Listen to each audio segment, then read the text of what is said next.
Hello everyone, मी चतुर्षा तुमच्यासाठी आज simple अशी कुठलाही तामझाम न करता सिंपल आणि साधी सोपी तिखट अशी बटाटा गोबी भाजीची रेसिपी घेऊन आली आहे. त्यासाठी मी काय केले, एका पॅनमध्ये तेल घेतले, त्यामध्ये मी जिरं, मोहरी, हिंग, कढीपत्ता आणि बारीक कट केलेला कांदा टाकला. कांदा नरम होईपर्यंत मी छान परतून घेतले. नंतर त्यामध्ये मी टाकले लसूण पेस्ट.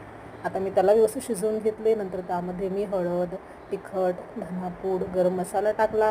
त्याला मी मिक्स करून घेतले. त्यामध्ये मी मसाला शिजण्यासाठी थोडे पाणी टाकले. सोबतच मी बारीक कट केलेला टोमॅटो टाकला.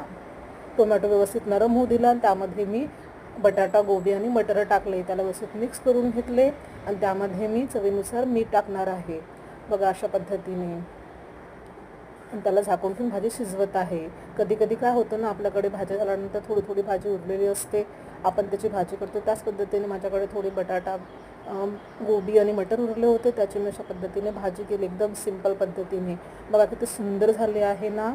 त्यामध्ये मी नंतर शेवटी कोथिंबीर टाकली. गरम गरम भाजी मस्त परिवारासोबत बसून खावे.